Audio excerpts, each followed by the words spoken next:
So tell me, out of everything you've ever done, what's the craziest experience you've ever had? That's easy. Earth. Earth? You went to Earth? I did. No way. You were a human? I was.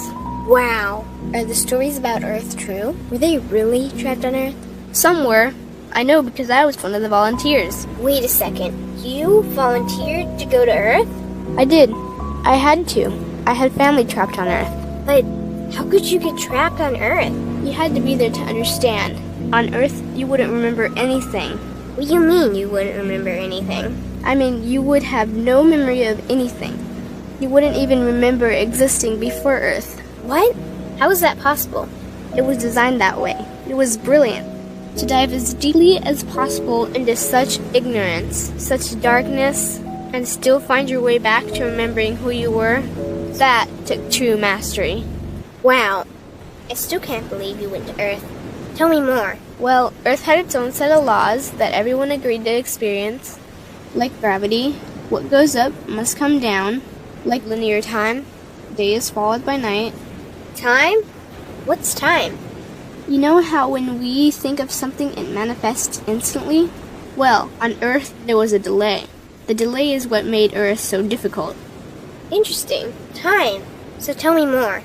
Before going to Earth, you would choose your family, whether you wanted to be male or female, what race you wanted to be, the location on the planet, things like that. Oh, so you could choose your own character. Exactly. You would enter the Earth as a baby and be completely dependent on others to teach you the rules. But since nobody could remember the rules, they made up their own rules, based on fear and giving your power away to others. That doesn't sound like much fun. It wasn't for everyone. What'd you do while portions of you were on Earth? I watched them. It was pretty funny. What was so funny? Here were these magnificent beings, playing the most unique and cutting-edge experience in the universe, and they were clueless. I tried to guide them as much as possible. Wait a second, you could communicate with them? Yes, but they couldn't hear me.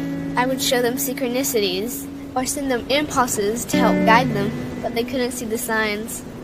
Why not? They didn't trust themselves.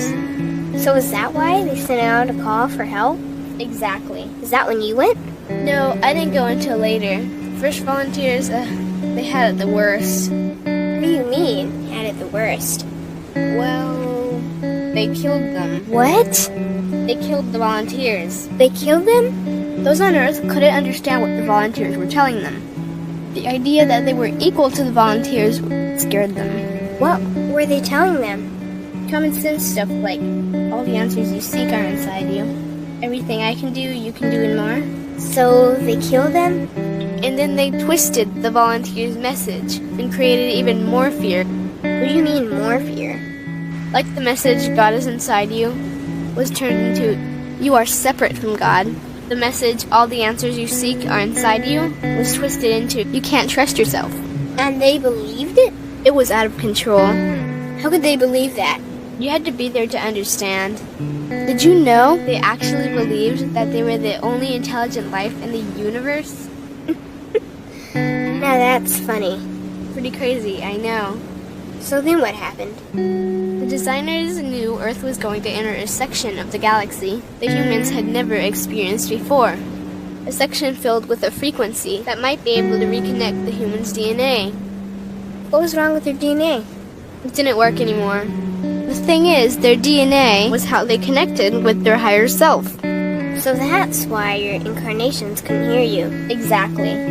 But there was a catch with the new plan. Only those incarnated on Earth could tune in to these new frequencies. Oh, so they needed more volunteers. Yes, but this time they were taking no chances. To pull this off, they needed millions in the physical form, wired and ready to attune to these frequencies. Are these the 21st century humans that all the stories are about? Yep. We volunteered from every corner of the universe to help the humans wake up. What did the volunteers have to do once they got there? We had to wake ourselves up, attune to these frequencies, and spread them to the rest of the planet. That sounds impossible. Most of those watching the Earth experiment didn't think we could pull it off. So what happened when you got to Earth? Once on Earth, we were taught the same fear-based beliefs that had been handed down for eons. We lived just like everyone else, totally clueless to who we were and what was getting ready to happen. But as soon as the Earth entered this cloud of frequencies, we started to question everything. And one by one, we started to wake up. So the plan was working. It was. The more we trusted ourselves, the quicker we reconnected. And the faster we started to remember what was happening. And since we were spread out evenly all around the planet's frequency began to rise quickly. What happened when the planet's frequency began to rise? Humans' experience of time began speeding up. They started manifesting their beliefs faster and faster. Those consumed with fear created even more fear, and eventually Earth just spun out of control. What do you mean, spun out of control? These low-frequency beliefs that had controlled the human experience for eons could no longer exist, so they began to self-destruct, and the world fell into complete chaos. That sounds terrifying. It was for those living in fear, but for us volunteers, we all knew it was the end of the old energy and the beginning of the new. So then what happened? A tipping point was reached in our awakening, and we created a new Earth. A new Earth? What happened to the old Earth? It continued on, allowing those who could not let go of their fears to play out their lessons. But for us, we created a new Earth that matched our higher frequency. And as easy as that, all the fear-based beliefs simply fell away. In an instant, we remembered who we were. We knew we were all connected, and we stopped hurting each other. We started respecting each other, started loving each other. We took back our power to create, and we created a new Earth without fear. Wow, so the legends are true. What an incredible experience that must have been. Nice work. Thanks.